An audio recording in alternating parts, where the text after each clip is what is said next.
Hello and welcome to another video.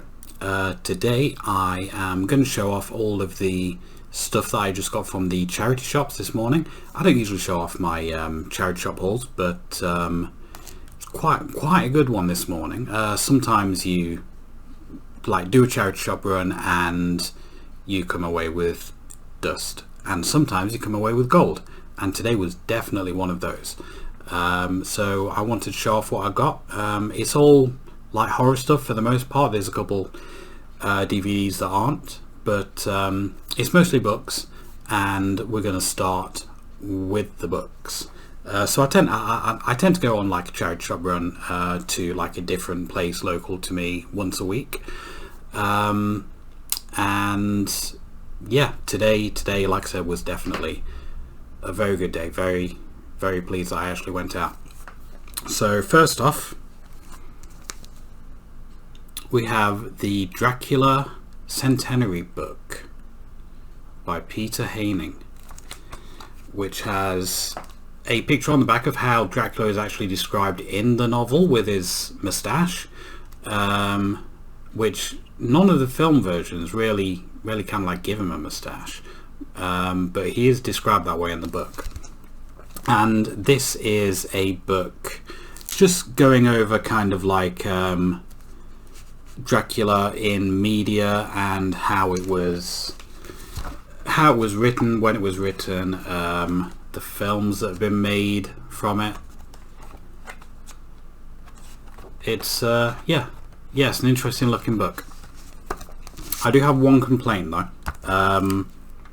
On the inside of the dust jacket, if you can see here, it says 1987 also marks the centenary of the birth of Boris Karloff, the film star whose name is so closely associated with the vampire legend on the screen. It's not really though, is it? Like, Boris Karloff has been in some like Dracula related films, but I think you're thinking of Bela Lugosi there. Like, he is the one most closely associated with playing Dracula on the screen.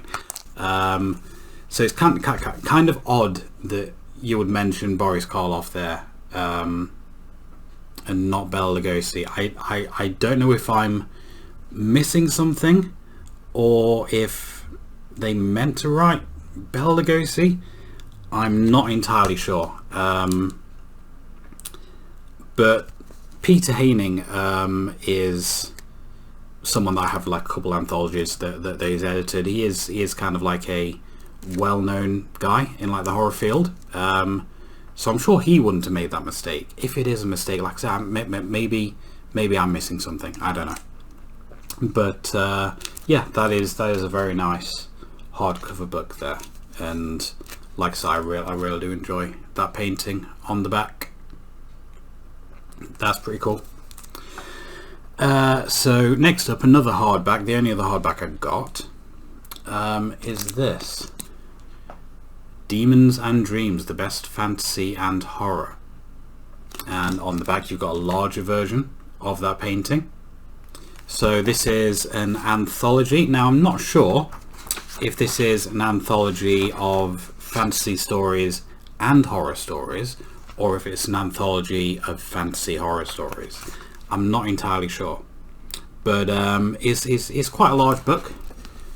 There's the contents page for it, one of the contents page, and that continues on the other side as well. So there's quite a lot there, and you have like introductions for the authors there as well, which is pretty cool. I always, you know, a lot of anthologies will just kind of like present the stories with no kind of like context or anything behind them, which is fine. You know, you don't often have space in an anthology for that kind of stuff, but it is nice to have like introductions to the authors, and you know, if you like a particular story, you probably want to know more about that author and the other stuff they've done. So I do appreciate that. But yeah, like I said, I'm not entirely sure if this is fantasy stories and horror stories, or fantasy horror stories, kind of like a melding of the genres, rather than them being kind of like side by side. Not entirely sure, but it's a cool pickup either way. So now we're on to paperbacks. I have another anthology here, the 6th Ghost Book, Book 2, edited by Rosemary Timperley. So a lot of times back when this came out, this looks like 70s book. I'm assuming 70s. 1970. So a lot of times you would have like a full price book come out, and you'd also have like a part 1 and part 2 of that book. Just kind of like slightly more affordable, but it's got the anthology kind of like split into 2 different books. I've got a couple Alfred Hitchcock anthologies that are like that as well. Like I have like the full book, and then I have like the individual ones as well. So just kind of like a cheaper option really. This would have been like 25p when it came out, not the £2.49 I actually paid for it. But I do have a couple of the other ghost books in this series. Not entirely sure which. I think I've got the first and the second ones. I'm not entirely sure which, but I do have a couple other ones. Those are by a different editor though. So on to the single author stuff that we've got. We have one of the Anno Dracula books by Kim Newman. Now I don't really know much about the Anno Dracula series. I believe it is kind of like a series that kind of like all ties in together.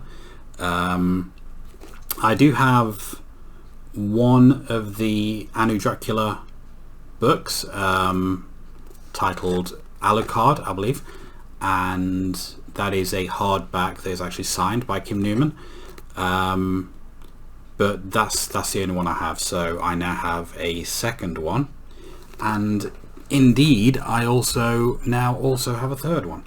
So this is an anthology of short stories, all by Kim Newman, and these, like, looking at the back, I don't know if they're all kind of like Anno Dracula stuff. At least one of the stories is. It does make mention of one of the stories being an Anno Dracula story, but I don't know if the others tie in, but I would assume so, with the title being Anno Dracula 1899. So it's kind of got a list of all the other Anno Dracula books there. Johnny Alucard, that's the other one that I've got. And there's like a few other ones there. So that other one isn't listed there, so that must be a newer one. But I will have to like have a look and see exactly what this series is all about now that I do actually have like several books. And I do like vampire stuff. Like vampires are like my favorite like supernatural creature in fiction. So having vampires in the context of all these other kind of like monsters as well sounds interesting to me, if that is indeed what that is and they are all part of the same series. But let's move on. So we have Handling the Undead. I'm not entirely sure how to pronounce this guy's name. John Ajvid Lindquist is probably my best estimation of that. He's not an English author, but this has been translated into English. I do have one of his other books, Let the Right One In, which he mentions on the front. I've not read that, but I have seen the film. Well, there are two films. The original film and the American remake. I've seen the original. I've not seen the remake. But it's nice to have like another book of his. I'm just wondering if it says who actually translated it. Translated from the Swedish by Ebba Segerberg. It says right there. So yeah, Swedish originally, translated.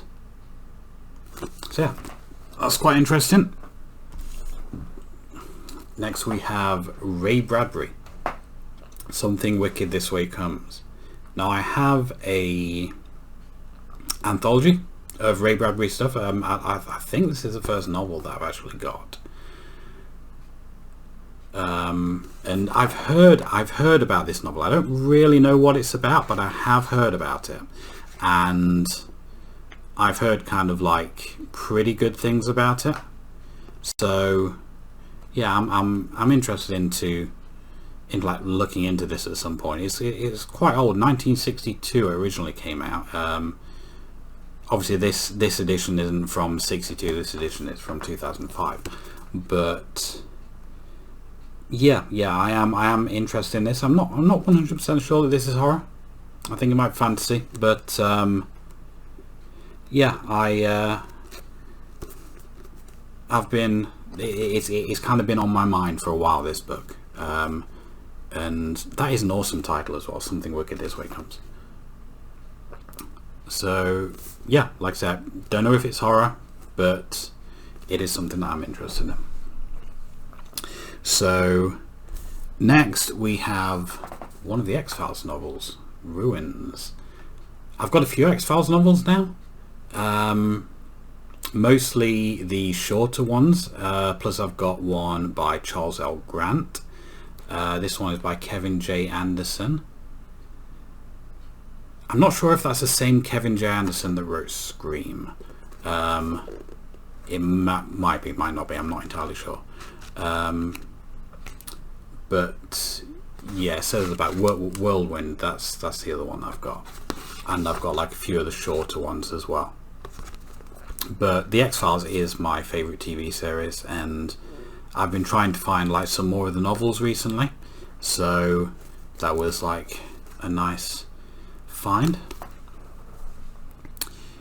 So moving on, This House is Haunted by John Boyne. Now this is the guy who wrote The Boy in the Striped Pajamas, which is quite a famous book. Not one I've actually read. It's not really a genre that I like. If I'm not mistaken, I believe it is a concentration camp drama. I might be wrong about that. I might be very wrong about that.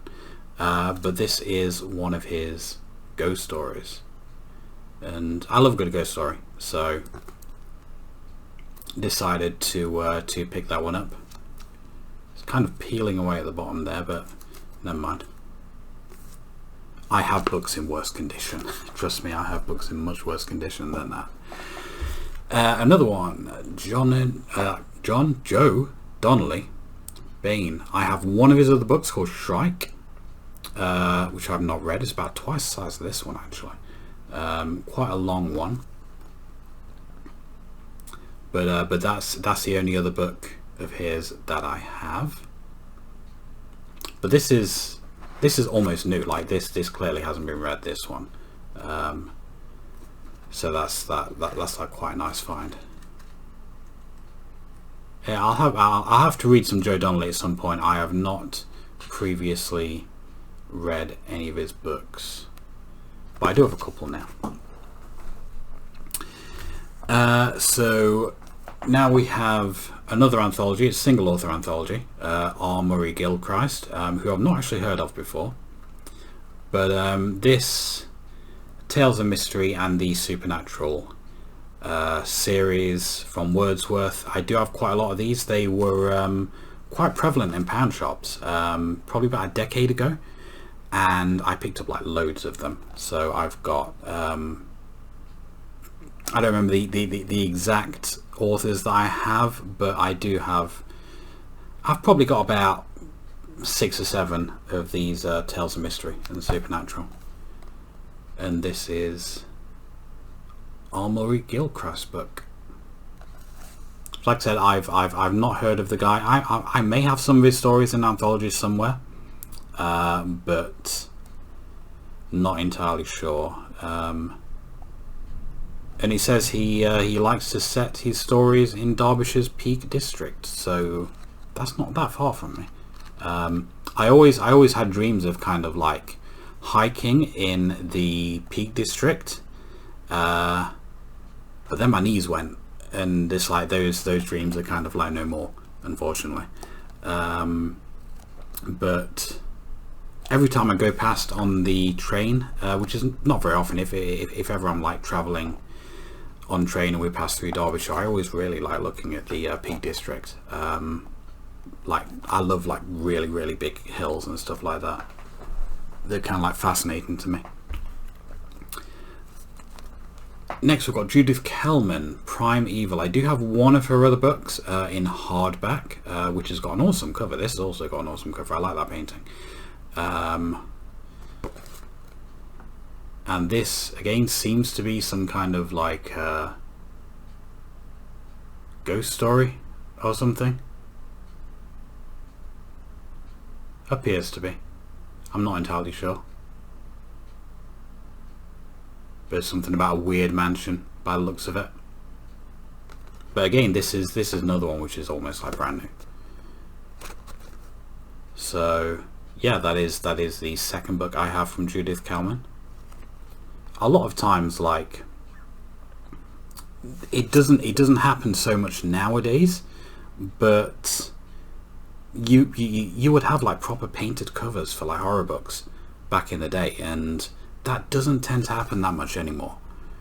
And I don't know, a lot of horror books just look a bit boring nowadays. But it's nice. It's nice to see a good painting like this. These were kind of like really prevalent up until like the 90s, and then you started getting like really generic kind of covers. This is from '86. This one. But yeah, I really do like that cover. That's pretty cool. And the last book I have is Icebound by Dean Koontz.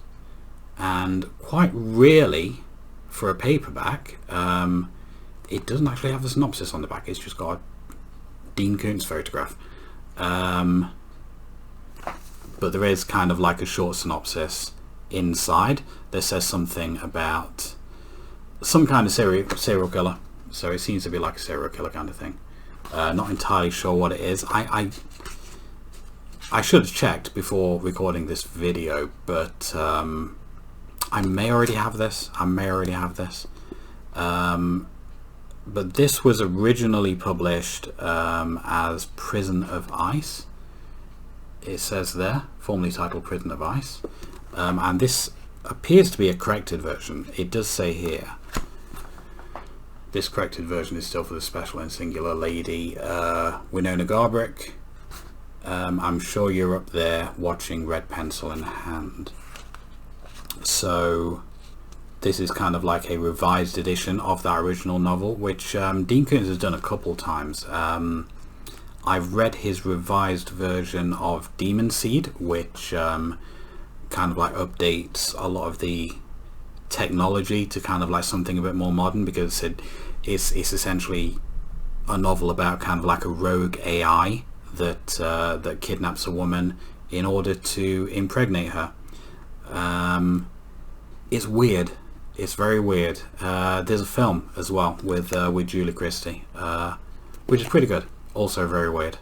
But yeah, that was also kind of like a revised, updated version. So he is quite fond of going back to his old books. But yeah, like I said, not entirely sure if I already have that. So that is it for the books. I also got some DVDs this morning. Found this for £1. This is the Prophecy collection. 3 Prophecy movies there, with Christopher Walken. I have seen Prophecy 1, but I don't remember anything about it. I know I've seen it, but I don't actually remember anything about that whatsoever. But we've also got sequels, and I believe I think I actually have Prophecy 2 on its own downstairs, but I don't have the other ones, and Prophecy 3. So I'll get them watched at some point, and £1 for all 3 of those in a nice slipcase box is quite cool. So that is it for the horror stuff. My last 2 DVDs are stand-up comedy, which I'm also into. I like collecting like stand-up comedy stuff. I've got Ross Noble, the Headspace Cowboy. I have actually seen Ross Noble live, one of my favourite comedians, and I've got a hell of a lot of his DVDs. Every time I think to myself, surely by this point I must have all of his DVDs, and I then find another one in the wild that I don't have. So he must have loads, and all of his DVDs are kind of like multi-disc things. There's like an absolute shitload of extras on them, and I've got like a booklet here as well, which seems to have like a poster. Let's unfold this poster. Yeah, you have that on one side, and telling you what's on the disc, but upside down, and then you've got that drawing there. So that's pretty cool. I have like about 6 or 7 Ross Noble DVDs. Maybe this is the last one I need, or there might be another 20 out there that I've not even heard of. But I do like Ross Noble. And the last one, which is actually still sealed, is Greg Davis, another one of my favourite comedians. This seems to be kind of like an early DVD, because it does say kind of like a man destined for greatness, and he has kind of like moved up now to be like one of the most well-known comics in the UK. Yeah, really like Greg Davis. Enjoyed him quite a lot on whenever I kind of like need to be cheered up, I will put on the clip of him from 8 out of 10 Cats Does Countdown, where he does his Chris Eubank impression, and Sean Locke is also there. Sean Locke is just like cracking up and criticizing him throughout the whole thing, and at one point Greg is kind of like, just for fuck's sake, Sean, and it is one of the funniest clips I've seen. That always kind of like cheers me up. It's a shame I wasn't able to see Sean Locke before he passed away, because Sean Locke is actually my favorite comedian. But he sadly passed away. I would have loved to have seen him live. I really like Sean Locke, but Greg Davis is also up there as one of my favorites. So I'm looking forward to watching that. So that is all of my charity shop pickups this morning. Like I said, I don't usually have a haul that big. Like, I went charity shopping last week and I picked up 1 book, but I thought with me having like all of this, I might as well do a video. It's also kind of, I'll put them up on Instagram and stuff like that as well. Also, if you check out other YouTube videos on this channel, I recently put up a collection slideshow of all of my horror books in like 5 parts, which by this point is like massively outdated. It took me like 2 months to put it together as well, but I do have like a lot more stuff now that if I were to redo those videos, I would have to like put them in. I still have like all the original files for the video, so at some point I may do an updated one, but certainly not for a while yet. There's no need for it just yet, but if you are interested in that kind of thing, then those videos, if you just look at my my uploads, you'll find them not far behind this one, probably a couple videos behind this one. So yeah, that is it for this video. If I do get like another really big charity shop haul, then I'll do another one of these, but it is quite rare that I actually get like this amount of stuff. It's really quite rare. But yeah, that was it for this video. If you enjoyed, then please click like, comment and subscribe, and I will see you next time.